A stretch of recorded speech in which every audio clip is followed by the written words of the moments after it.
and I'm proud to have appointed the first woman as a service chief in the history of this country.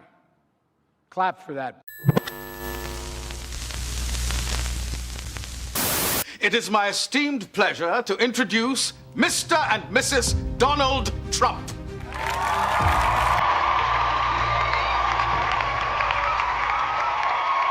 Why aren't they paying us 25% of what they're making? It's a joke. This sounds like political presidential talk to me, and I know people have talked to you about whether or not you want to run. Would you ever? I just probably wouldn't do it, Oprah. I probably wouldn't, but I do get tired of seeing what's happening with this country. And if it got so bad, I would never want to rule it out totally, because I really am tired of seeing what's happening with this country. Ladies and gentlemen,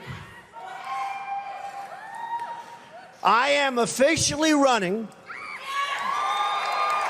for President of the United States, and we are going to make our country great again. Please raise your right hand and repeat after me. I, Donald John Trump, do solemnly swear.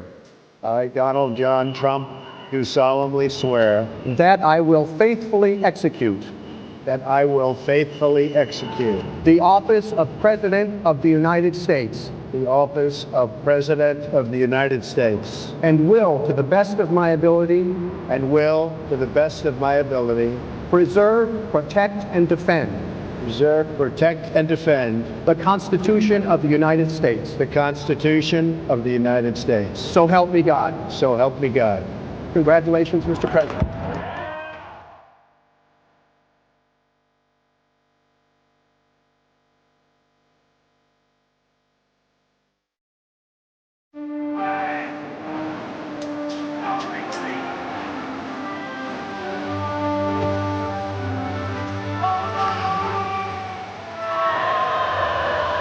You know what woke means? It means you're a loser. Everything woke turns to shit. Do not come. I'm gonna come.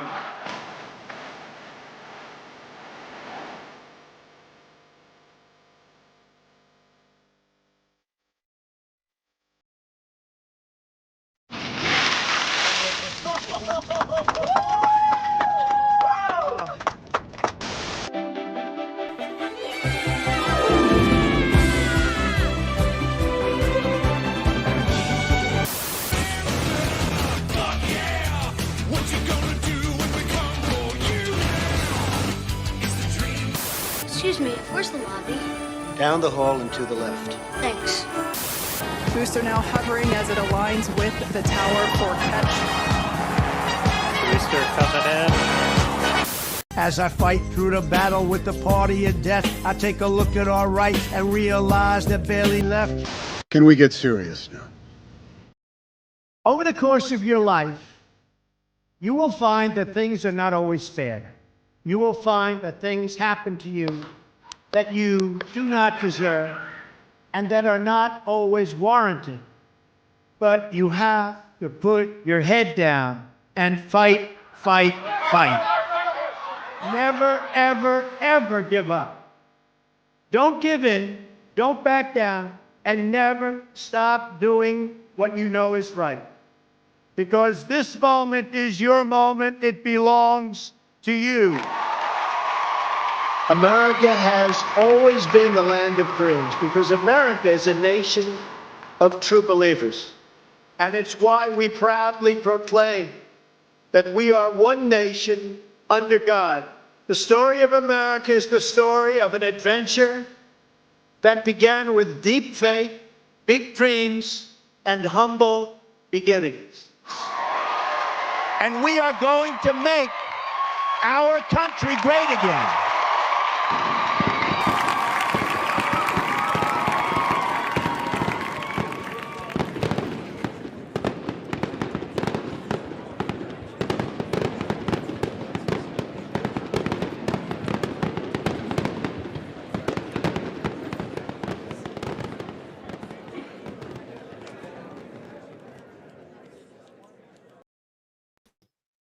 What's going on, everybody? We are back. Okay, we've got an interesting issue. That's why I always like having the producers in the back. Welcome to FAFO. It is June 24th, 2025 in the year of our Lord, and we have a great show for you today. Ron Coleman is back. the legal himself. Plus, we have a very special guest today. But there's a lot of news to cover. All the panicans who've been panicking about the Middle East are now panicking because they exposed themselves when the mask slipped. Trump was pissed. He let the world know it. The Middle East found out what FAFO actually means. Plus, Jasmine Crockett, the rep from Texas, just humiliated the entire Lone Star State because she thinks the president requires her permission anytime he does anything. But now we're going to get to it because FAFO is where the truth hits back, because freedom is not a suggestion, and we always have to move forward. Now, let's bring Ron out here. Ron, my friend, how you doing? Pretty good, thank you. As long as I stay air conditioned. Yes, I know the heat. 100 million degrees here in the New York area. It here is in Texas, it's the ninth circle of hell in Texas. Oh, I bet. But thank God for air conditioning. I love the Lone Star State, but except for the heat, if I could change one thing, it would have to be that. I gotta tell you, if you could, then everyone would be in Texas. I know that's the everyone. But we already got Californians flooding us every day, so it's not like. Well, I mean, normal people. Normal people. Yeah, it has been a crazy week. One of the things we're going to look at also in a little bit is I saw Mark. Our Mark Mitchell isn't on with us tonight. He'll be back next week, but he was on with Benny Johnson and he was slaying it beautifully. So I haven't seen that. Go check it out today. Mark was on Benny? Yep. Mark was on Benny and he was talking about something which I think is going to blow everybody's minds away. Wow. Can't wait to share the clip. Plus, the Big Apple has lost its mind. The Democratic primary election is going on today between Cuomo, you remember him from COVID days, and a Marxist who's better known as Hezbollah's Airbnb attendant. Well, that's just the joke they say. Actually, he's just a Marxist, flat out. He says it. He doesn't mind it. He even advertises as one. He wants to bring in grocery stores, which are funded by the city of New York. What could go wrong? Well, not like we haven't seen that before. 65 years of socialist Marxism have only proven that works all the time, right? Yeah, no. Can't go wrong. Nope, no way. But before we get to any of that, I have a very special guest here. Now, this is a gentleman who believes in truth, justice, and the American way. And he's not just like some superpowered hero who's allergic to kryptonite. He is someone who's powered by courage and commitment, old traditional American fashion values. We're going to bring him out. His name is Matthew Mastronardi. He's a host of The Great Reassessment, plus a Spanish teacher at West Valley High School in Spokane, Washington, where he committed a grievous sin, according to the school, which was that he was challenged by one of his students to read an American classic, Harper Lee's To Kill a Mockingbird, word for word. And you know what that means? He read it all because, of course, that's what you should do. But he included the N-word. And because of that, his job is on the line. So we're going to bring him out here now. Matthew, how you doing? Welcome. Doing great, George. Ron, thanks so much for having me. Nice to meet you, Matthew. Absolutely. Absolutely. Is there anything that I missed? Well, you guys are in Texas. I just want to say my mom and my grandma are both from Texas. And so I have Texas blood and I empathize and just love the great state of Texas. Love it. That is awesome. We got a Lone Star supporter here. That's great to go. So tell us again, like recap what happened. Yeah, so you're exactly right. I mean, I teach high school Spanish in a public school up in Washington State. And ¿Dónde está Casa de Pepe? ¿Dónde está la casa de Pepe? I'm doing it high school style, not like someone who actually speaks Spanish. So it was sixth period, just a normal day. I'm walking around my class. The students are working on an independent assignment, and I'm listening to the side conversations that go on because sometimes they're kind of interesting. And I hear these two girls that are talking about the book To Kill a Mockingbird, and they're currently assigned to read it in their English class. It's approved by the school. And I overheard them saying that they have to skip over a naughty word. I'm not going to say it here, but we all know the word, right? And I just paused for a second and calmly expressed my disagreement with that. I said, why do you have to do that? It undermines the historical context.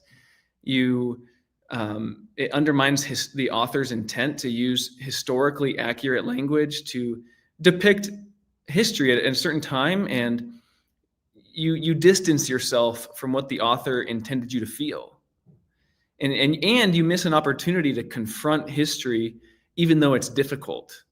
And so I said all that, and lo and behold, a girl asked me point blank, Mr. Mastronardi, if you were reading the book, would you say the word?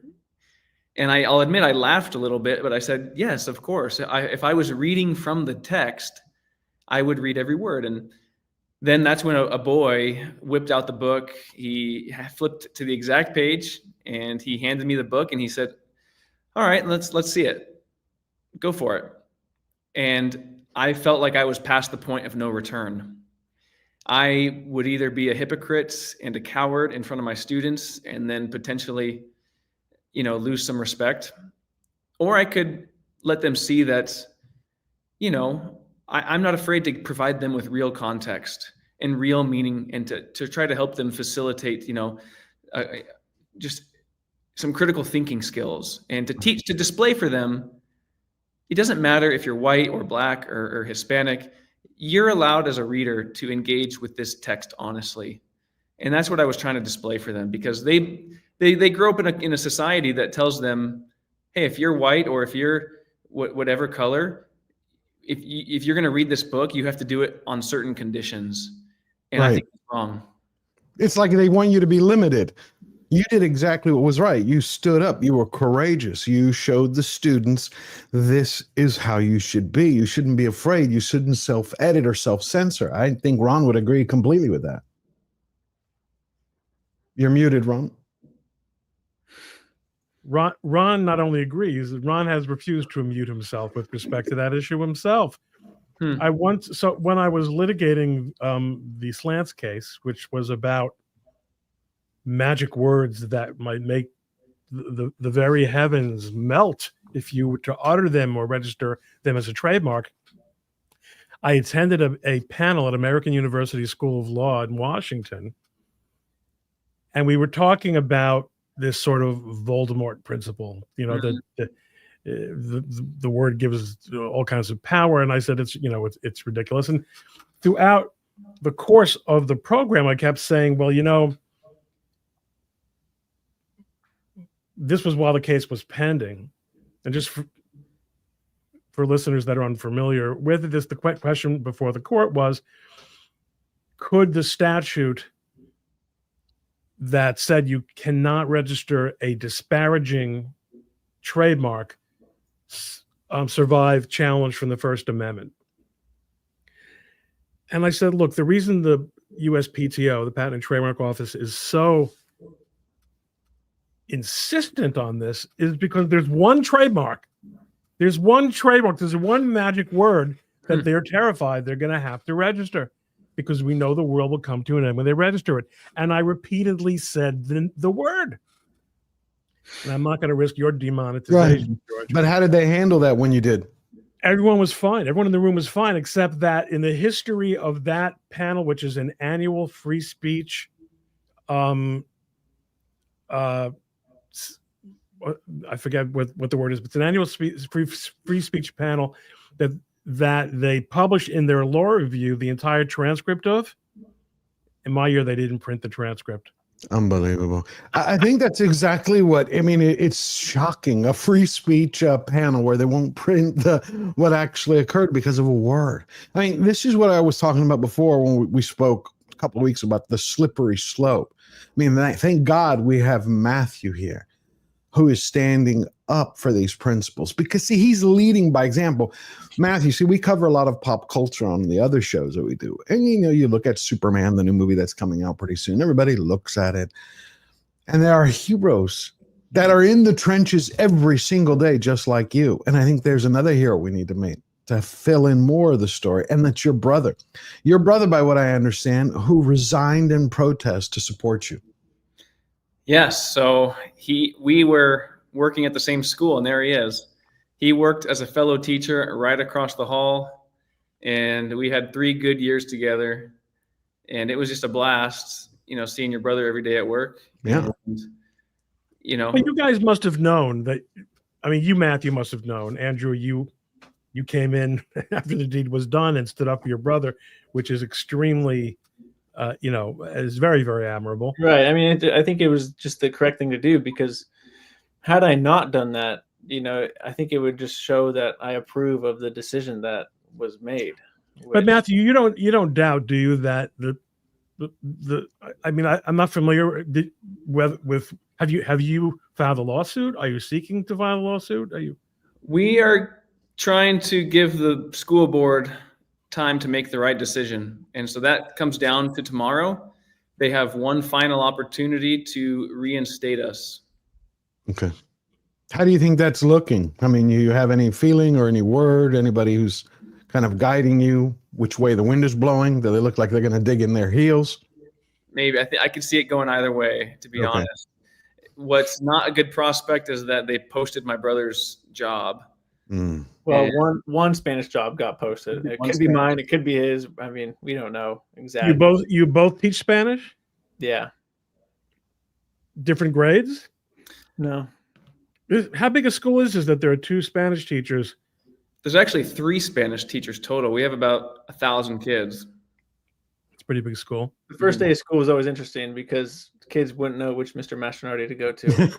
And I'd say, and then they realized there's the one with the hair, and there's the one with no hair. Yeah, that's exactly what I would say. Go find that guy. That's the one you want. But let me ask you, was it true when I was doing research on this, when I was looking into your story, because I want to share it with everyone so we can all help, so everybody can get the word out, everybody in Slayer Nation and on FAFO for our 3rd episode, you can get it out there to help Matthew. Go on X, go on Instagram, share the story, share your feelings. But that there was one teacher who refused to read it or who said, this isn't what you do. You just skip over it. Yeah. So there's a handful of English teachers, and they all do something a little bit differently. Mm-hmm. Some teachers, they do like popcorn reading. And one teacher, this is silly. She makes the students, instead of saying the N-word, she makes them say black man. Oh. Which, in my opinion, is almost worse. Yeah. Because, like, what are you saying when you say that? But then other teachers, they play it on audio, and sometimes they'll say the word, other times it'll skip. But then they watch the movie and the movie says it. Yeah, completely. And then you have this teacher that I found the other day who, by all accounts and everything that I've discovered, she still has her job. Happy Pride. In Washington. The same state, actually. Yeah, she's in Washington. Our very own pride flags filled with attributes of things we are proud of about ourselves. First, we read some stories about the origin of the pride flag.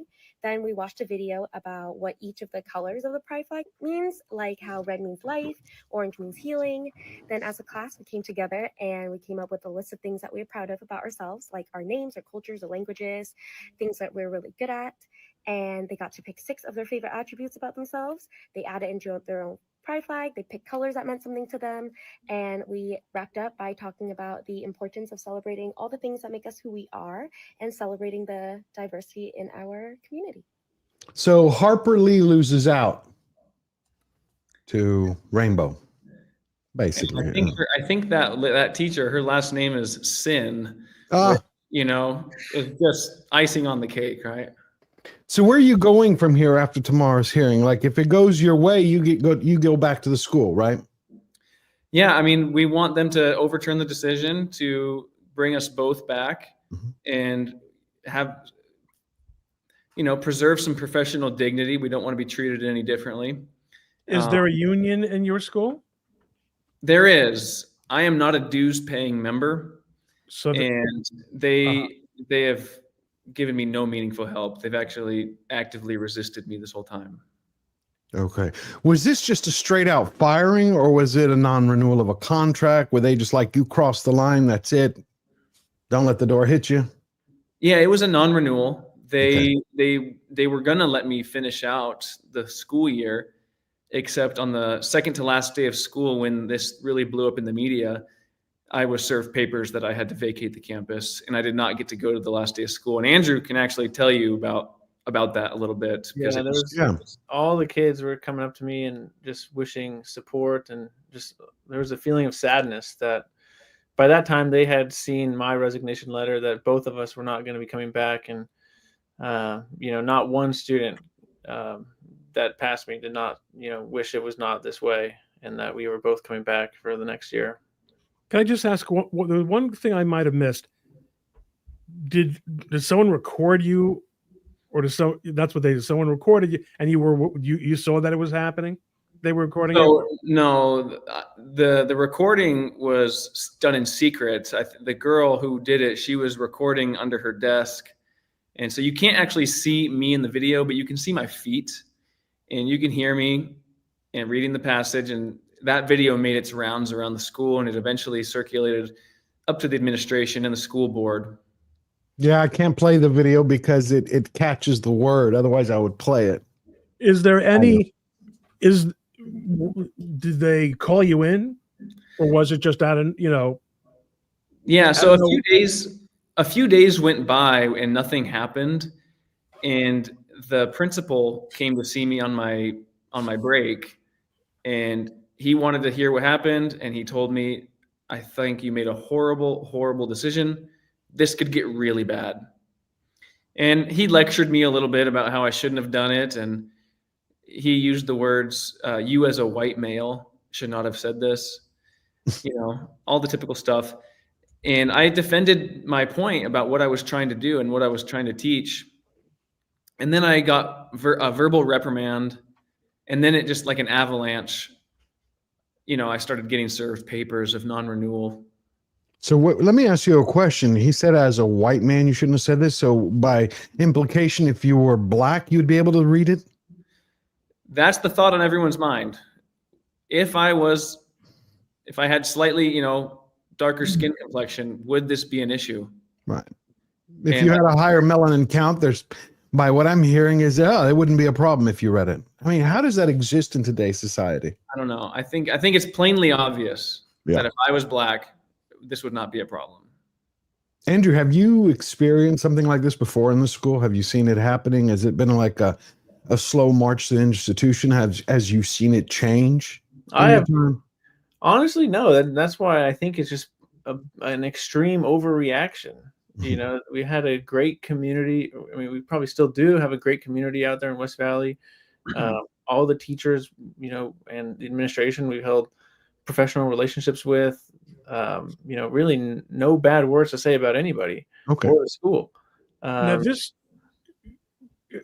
I'm sorry, Andrew. I really didn't. I'm thinking, but I did not mean to interrupt you. No, I'm just saying that. Yeah, like the community in the school is great, which is why this decision is just so strange that there's no effort to see or understand what Matthew was trying to do, and it's just so quick to non-renewal. This was during school hours, right, Matthew? Yes. But it was in the hallway? No, it was in my class. In your class, but you are a Spanish teacher, so it wasn't part of your curriculum. Yes, and that's one of the big, criticisms. But I mean, you can ask any teacher, right? Over the course of a year, the amount of organic, spontaneous, thought-provoking questions that some of these kids have, it happens all the time. And, as a professional, you have to decide like, hey, is this worth engaging? But I'm not going to turn a kid away if he asks a really, good question and something that I believe I'm perfectly competent to talk about and, respond with some real meaning. I'm not going to spend the whole hour talking about it because we do have other things to get to, but it would be wrong if you just, a student has a thought-provoking question and is looking to the adult in the room for a little bit of meaning to just shut him down. If a classroom isn't the place for guided exploration, critical thinking, like what is it for? Right. Are there black students in that class? We don't have a ton of black kids in the school, but there is one black kid in my class. Okay. I mean, you're basically becoming like a real life version of John Keating from Dead Poets Society. Oh, my captain, my captain. You're showing the students how to think, how to process, how to reason, but more importantly, how to stand up for what is right. And that transcends Spanish. Yes, it does. And you're they're actually teaching. You're teaching. They're going to forget Spanish in 2 years, right? But right. You know, at least after the AP. Not my class. My class is going to be good for lifelong. Like forever. But the thing is you're actually instructing them. You're giving them the life skills that they need, something that has been woefully forgotten, you know, alongside with math and English. But yeah, I salute you for that. So what happens, God forbid, it doesn't go your way? What's the plan then? Yeah, I mean, I think we're going to take a few months just to collect ourselves. And, you know, we both have wives, and we both of us have 3 kids, and our wives do not work. Mm-hmm. And so we were the breadwinners. And so there's a few entrepreneurial ideas kind of percolating up here and things that we can try. You know, I'm the host of a podcast called The Great Reassessment, and I would love to grow that and to just see if I can be successful in the podcasting space and teaching, but just through a different medium. Yeah, absolutely. Eric, can we share that link for everybody? The Great Reassessment.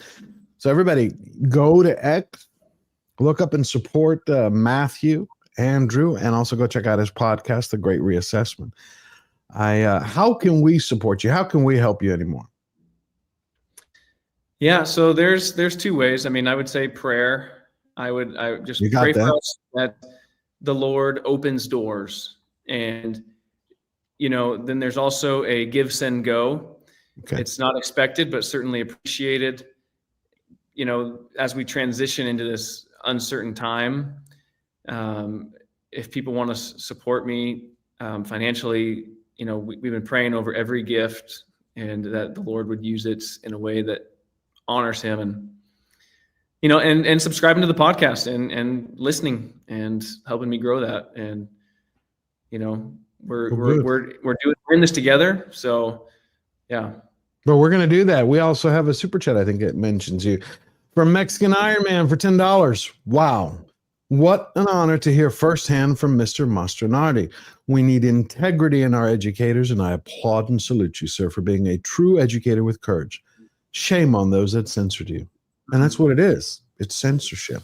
I mean, Orwell is rolling in his grave. Well, from a long time ago. Yeah. I cannot believe we reached this point. But George, I would also just go ahead, Matthew.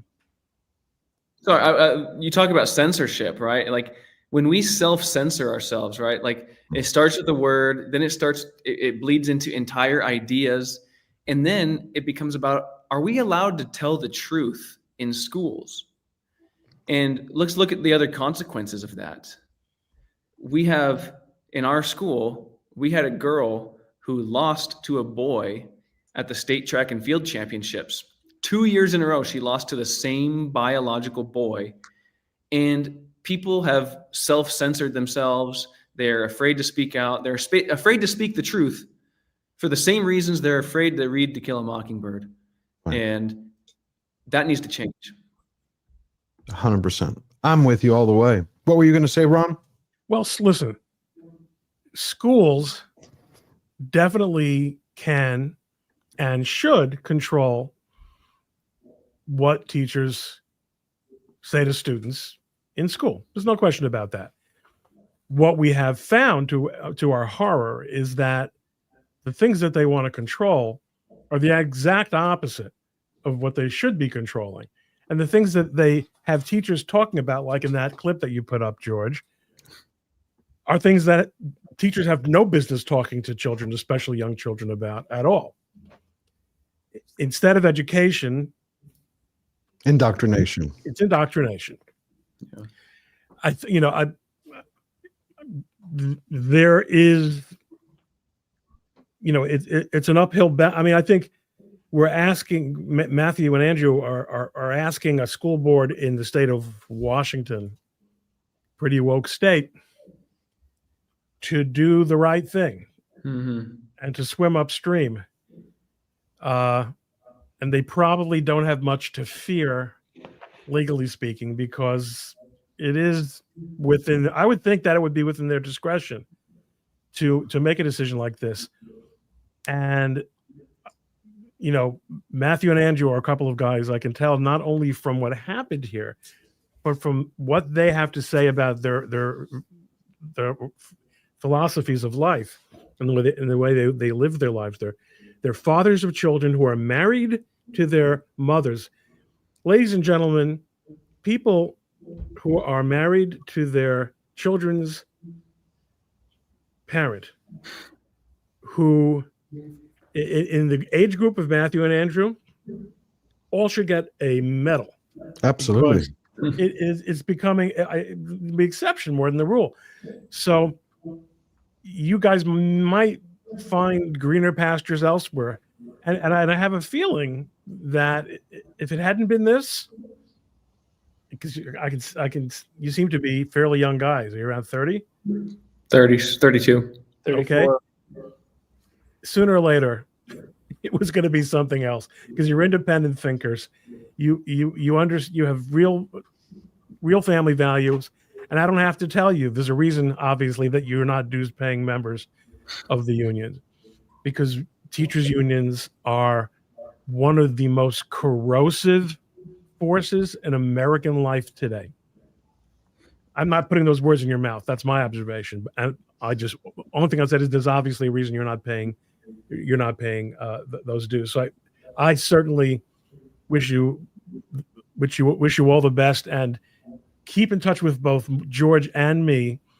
We're both easy to find on social media.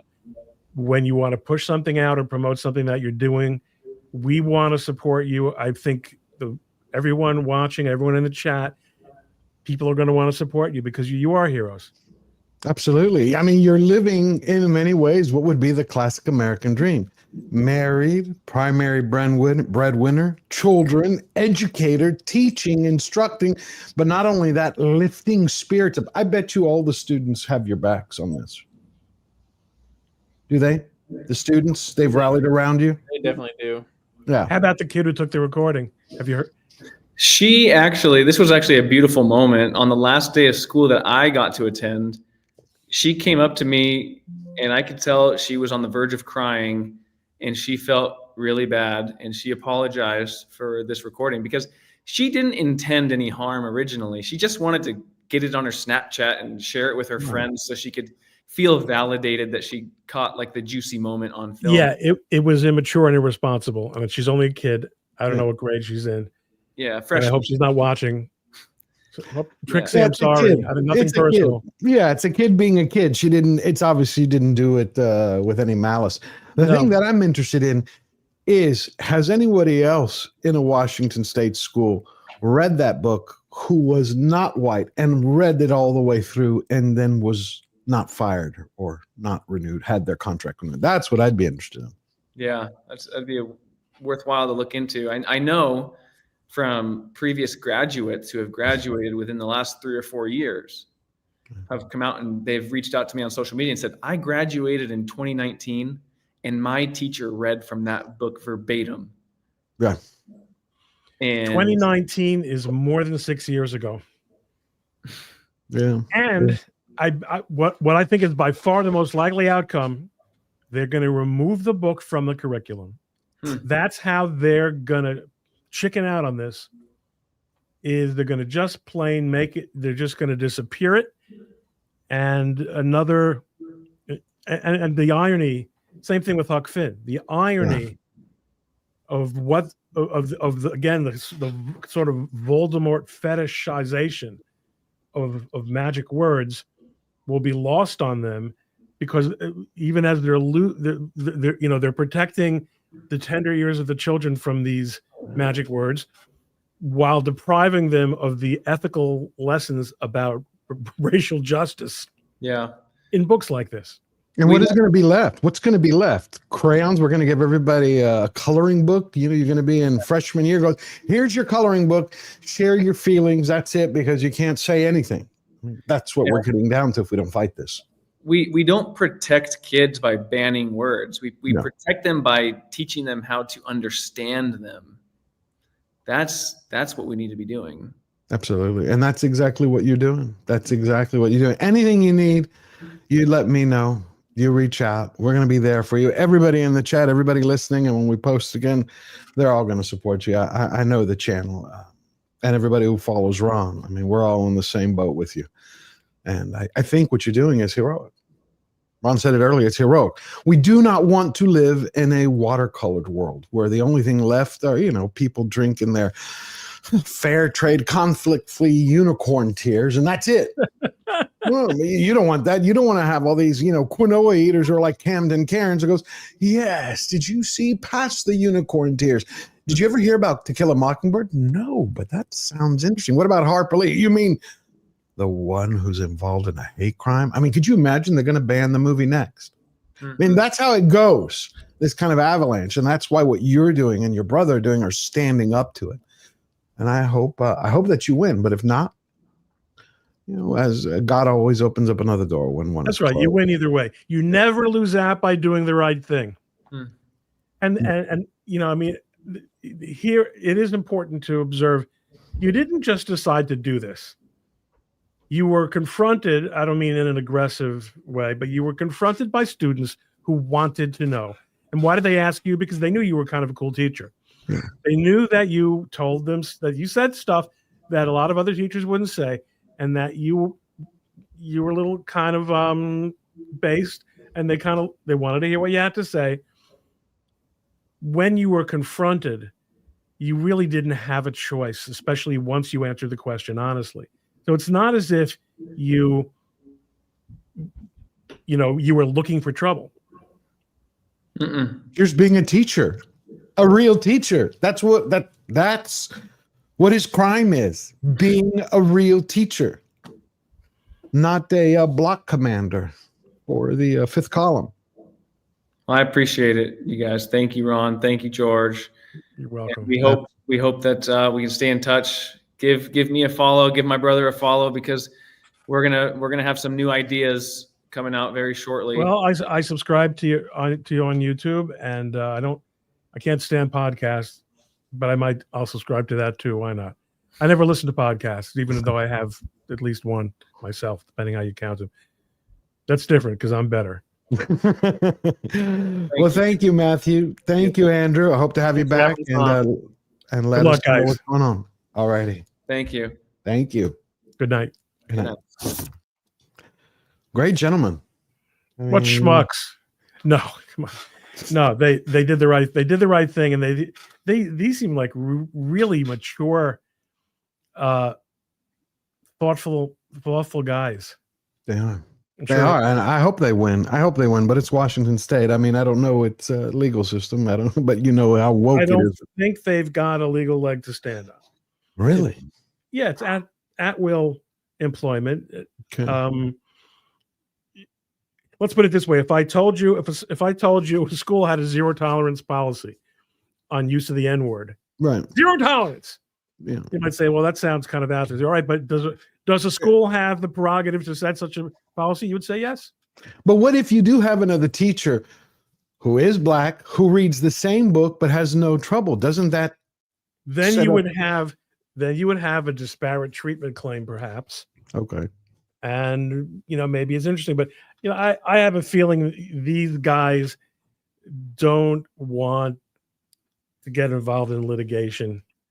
Well, they want to go back to school and teach. That's what they love. Yep. Yeah. And it's interesting. Yeah, they're both in the same area. They both have settled families. They both have wives who are making being moms their priority. And that makes it harder. Like, obviously they like being in close proximity. So that makes it harder for them to just pick up and say, okay, I'm going to go to Texas, where George is, where there's, there are still some red parts of Texas. Right. Yeah, there are. Outside of the main cities of Dallas, Austin, and Houston, everything else pretty much is red. It's pretty much is red. Let me take a look at these super chats and then we're going to jump forward. Mr. Burger, please, if you have not checked out Mr. Burger, he's brilliant. Check him out. Go watch him on YouTube. Fight on, Slayer Nation. Mr. Burger's got your back. And we got your back, my friend. It's to Phobos for $5. You can see the wheels of Ron's mind turning in a lawyer way. Yes, it's beautiful. It's awesome. Matthew and Andrew, true heroes. Thank you. Teaching is most precious. It is. They remind me together of Mr. Keating from Dead Poet Society.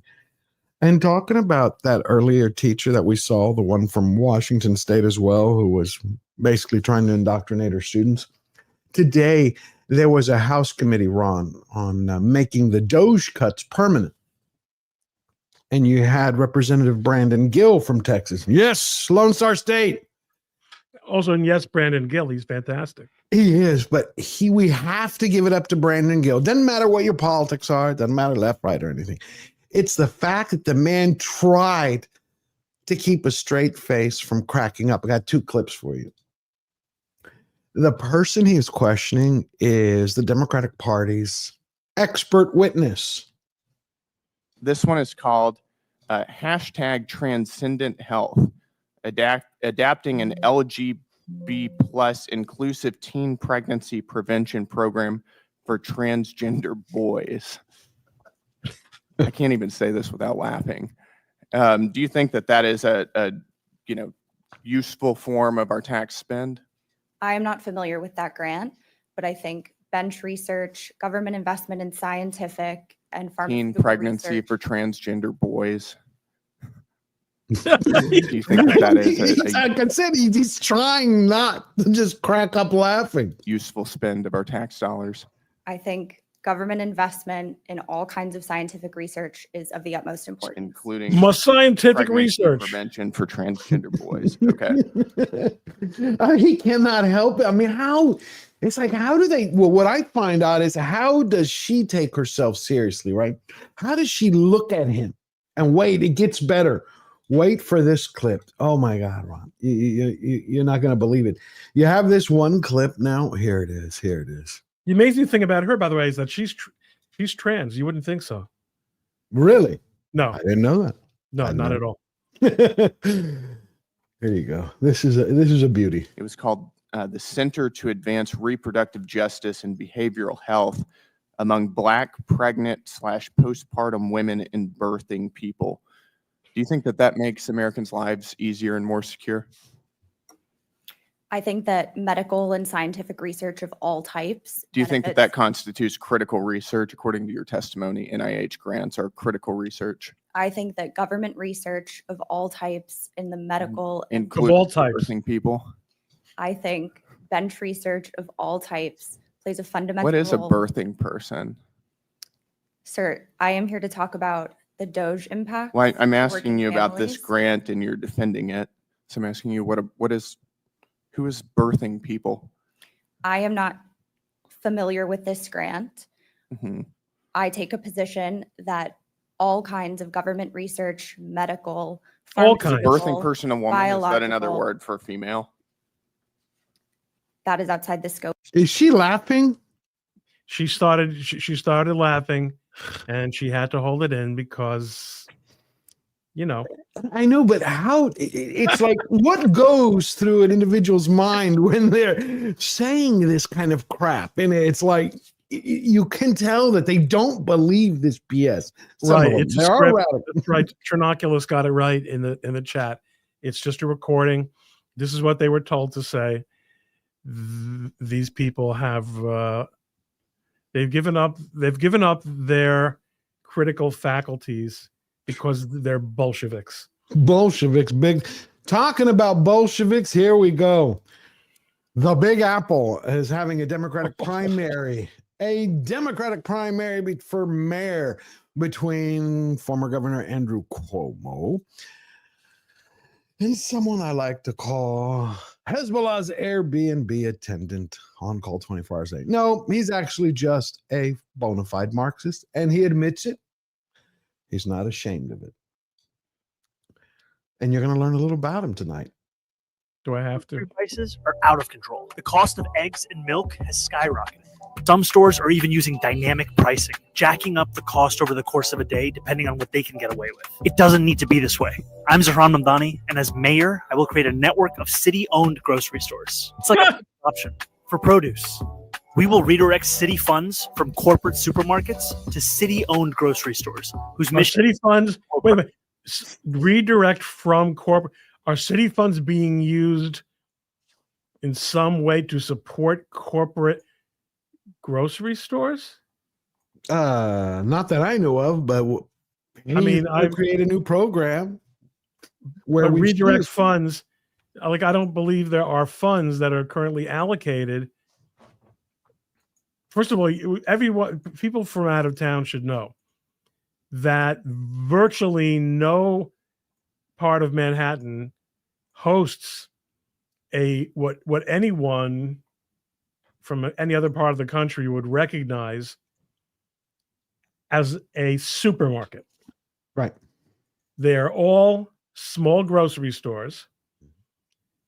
Supermarkets are considered to be some kind of, by virtue of being an innovation of the Industrial Revolution, some kind of impingement on neighborhood values or something like. In other words, everyone in New York has to pay as much as possible for groceries.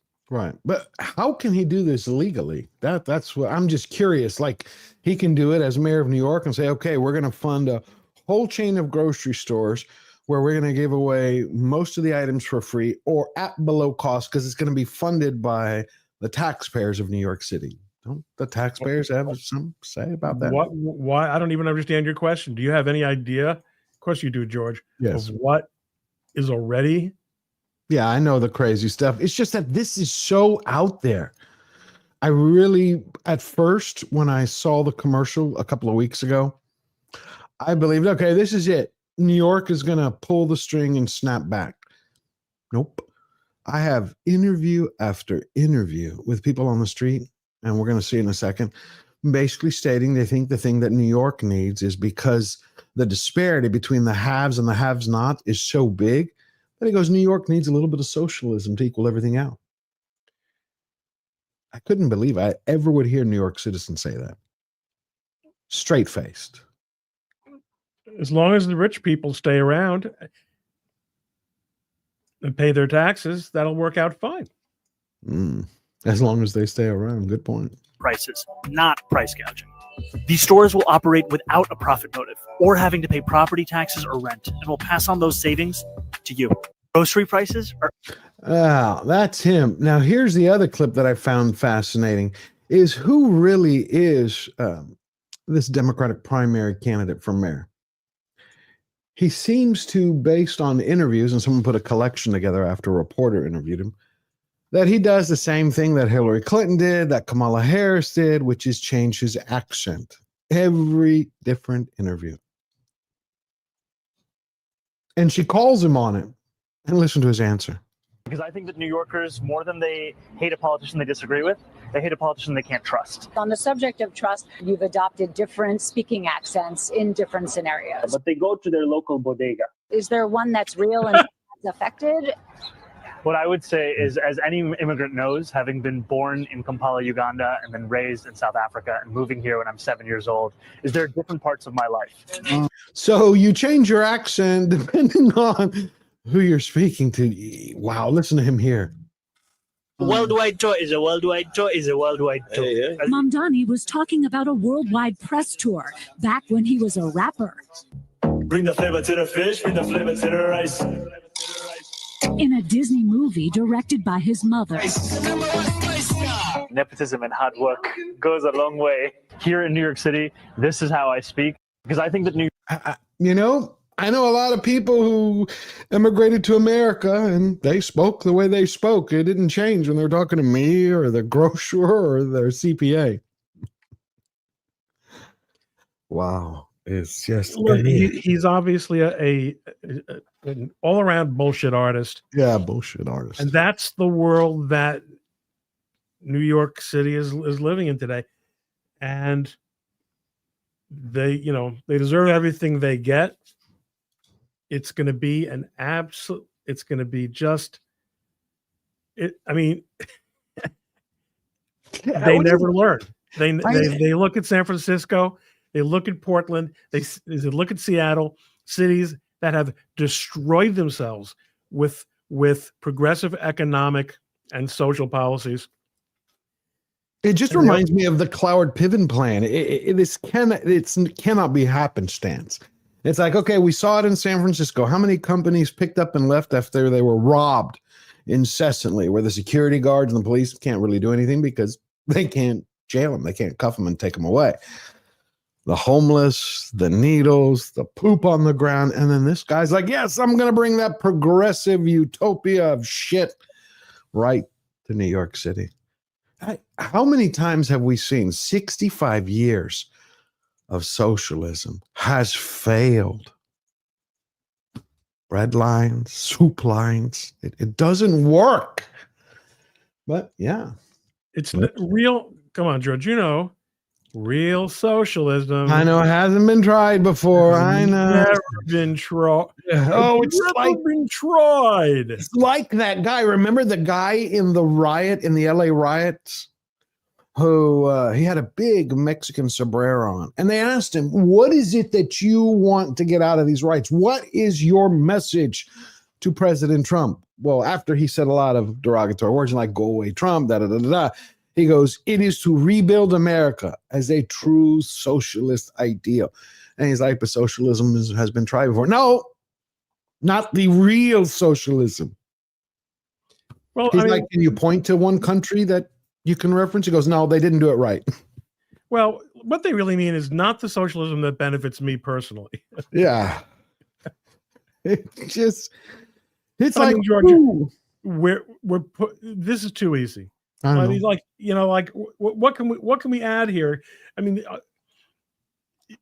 I think what we can add is this is why we need teachers like Matthew and Andrew.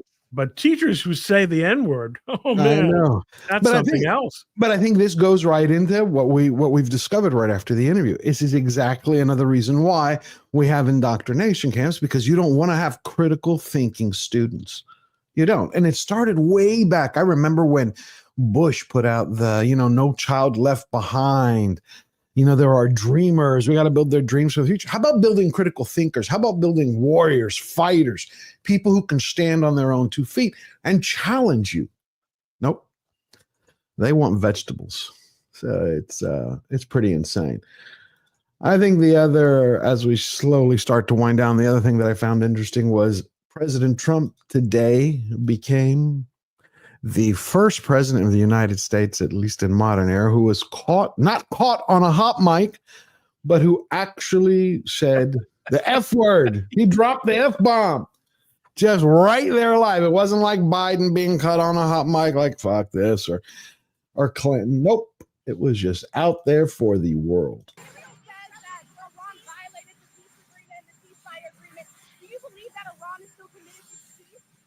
Yeah, I do. They violated it, but Israel violated it too. Israel, as soon as we made the deal, they came out and they dropped a load of bombs, the likes of which I've never seen before.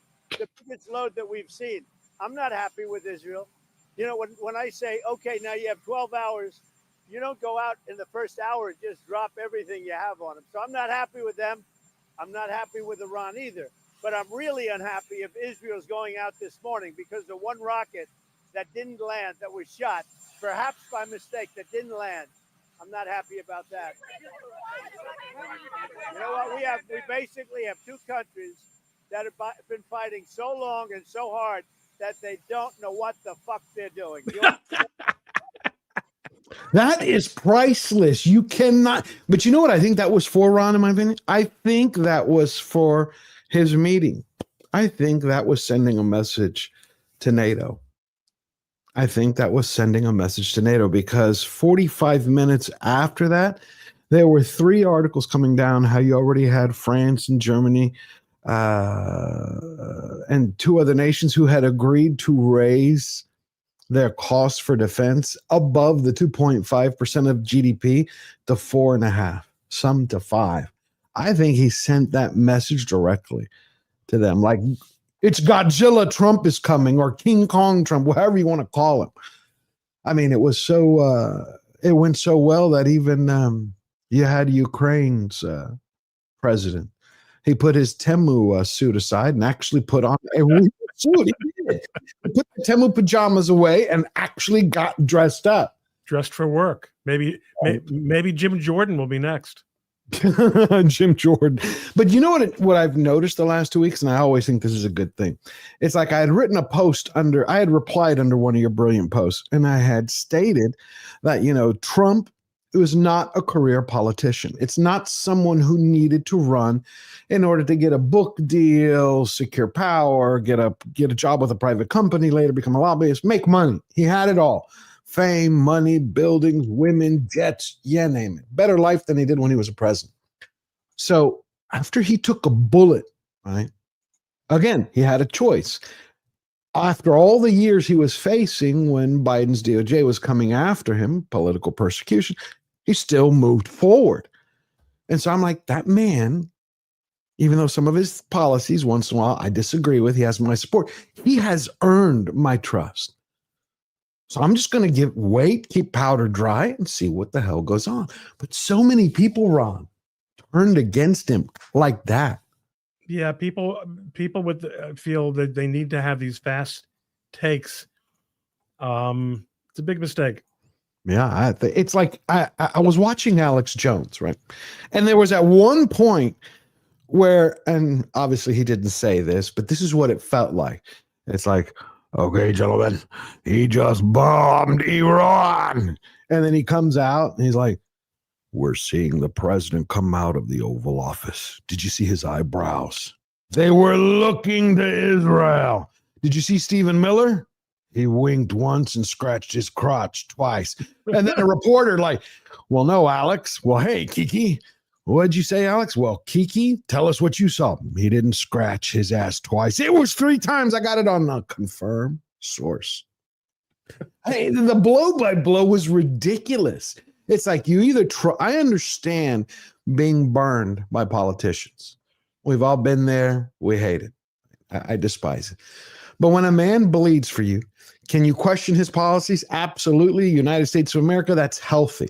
But there's a difference between questioning, disagreeing. Hell, we do it with wives, spouses, mothers, fathers, with everybody. That's normal and healthy. Beautiful, brilliant.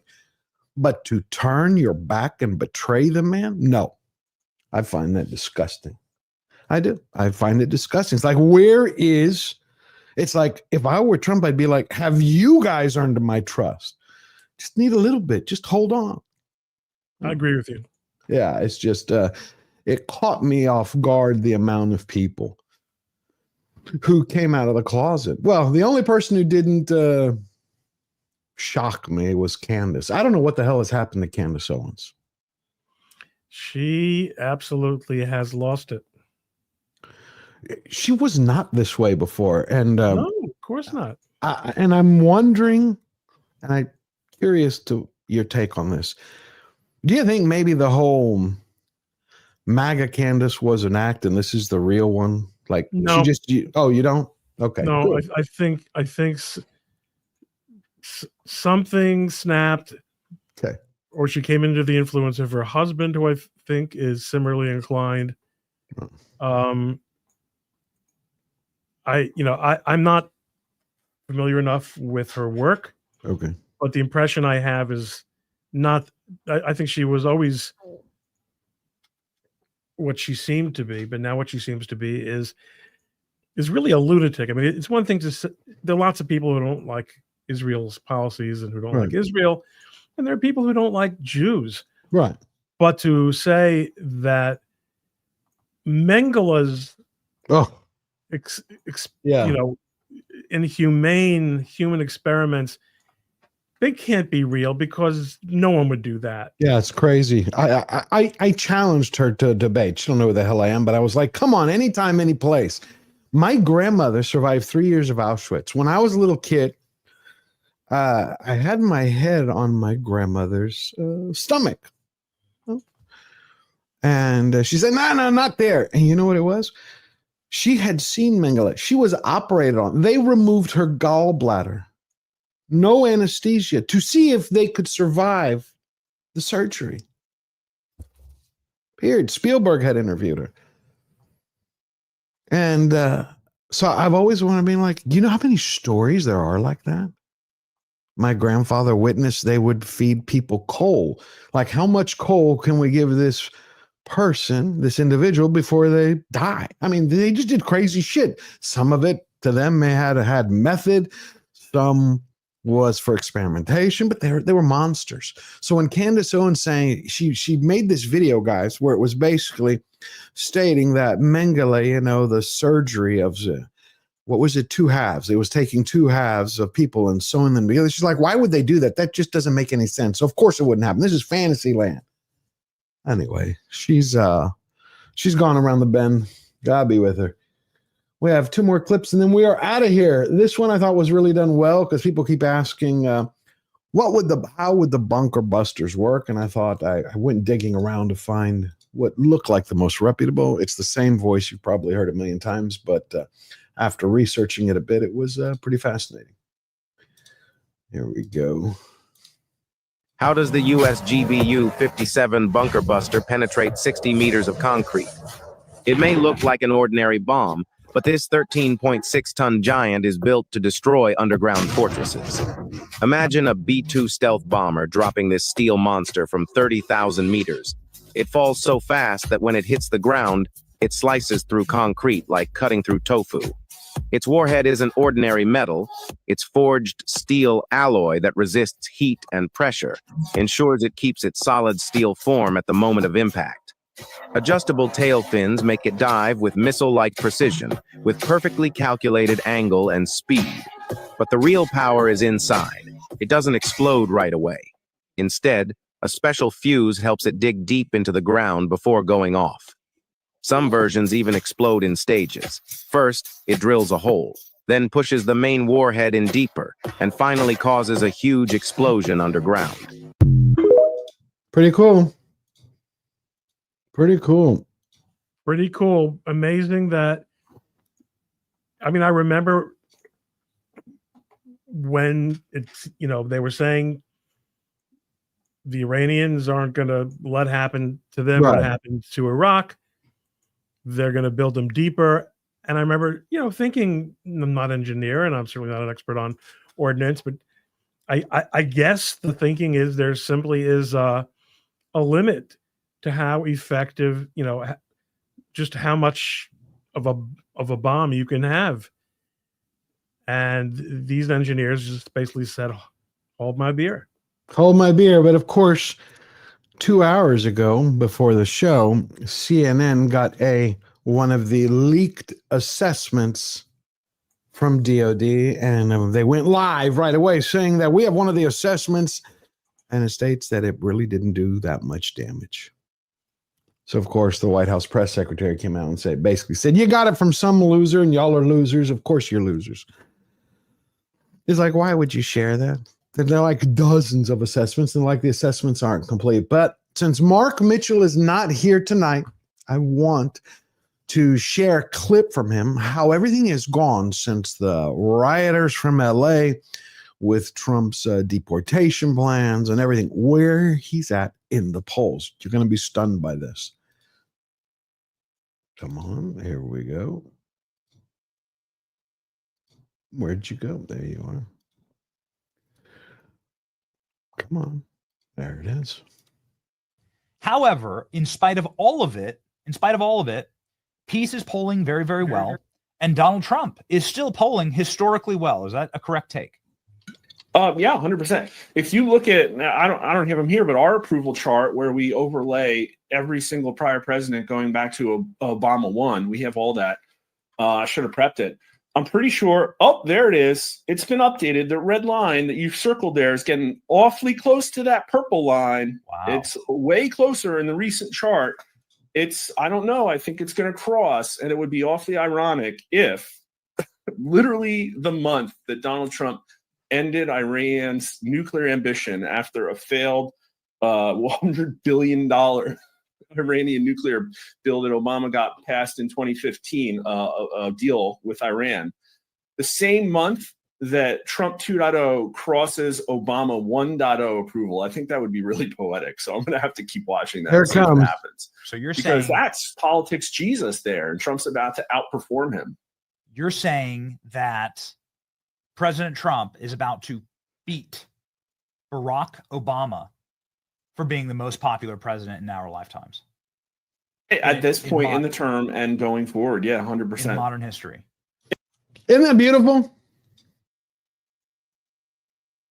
It's amazing, and it's an incredible statement about how much hold on the majority of how much hold the mainstream media has lost over people's thinking. And there are still a lot of people who only know what the mainstream media say, and that's a problem. But either they're seeing through it or they're just a shrinking minority. Yep. What's great is Trump, if you think about it, in 3 weeks since the riots, right? Think about this. American military might has been reestablished. Iran nuclear capacity leveled. Our diplomacy around the world taken seriously. We're not back in the Afghanistan days where President Biden left behind $80 billion worth of equipment, canine dogs, troops. We have changed. America is back. And Trump just wanted to give everybody a gift. One last gift. He hit it out of the park, making Babe Ruth come out of the grave, jealous with envy. It was at AOC. Stupid AOC, Alexandria Ocasio-Cortez, one of the dumbest people in Congress, is now calling for my impeachment, despite the fact that crooked and corrupt Democrats have already done that twice before. The reason for her rantings is all of the victories that the USA has had under the Trump administration. The Democrats aren't used to winning, and she can't stand the concept of our country being successful again. When we examine her test scores, we'll find out that she's not qualified for the office, but nevertheless, far more qualified than Crockett, who is a seriously low IQ individual, or Ilhan Omar, who does nothing but complain about our country, yet the failed country that she comes from doesn't have a government, is drenched in crime and poverty, and is rated one of the worst in the world. It's even rated at all. If it's even rated at all. How dare the mouse tell us how to run the United States of America? We're just now coming back from the radical left experiment with Sleepy Joe, Kamala, and the auto pen in charge. What a disaster it was. AOC should be forced to take the cognitive test that I just completed at Walter Reed Medical Center as part of my physical. As the doctor in charge said, President Trump aced it, meaning I got every answer right. Instead of her constant complaining, Alexandria should go back home to Queens, where I was also brought up, and straighten her filthy, disgusting, crime-ridden streets in the district she represents and which she never goes to anymore. She better start worrying about her own primary before she thinks about beating our great Palestinian senator, crying Chuck Schumer. I mean, he's brilliant. His career is definitely on very thin ice. She and her Democrat friends have just hit the lowest poll numbers in congressional history. So go ahead and try impeaching me and make my day. I love it. Awesome. I love it. I love it. Well, this was a great. Did you know that Crockett has come out 3 times with the video before we go, saying that Trump never called her to get permission to drop the bomb? He's like, it's the Constitution. He needs my permission. Come on, it was funny. I couldn't believe she did it, but she was serious. She even gave a speech on it. She's not really serious no matter what she thinks she is. No, she isn't. And our last chat, Mikey Likes It, member for 5 months. Free member chat, smartass message here. Thank you, Mikey Likes It. All right. That was FAFO, episode 3. Thank you, Ron. Next week, we'll be have Mark back. I think it was good to see you, my friend. Good night, everyone. Good night, everybody. Thank you for your support. Have a blessed week.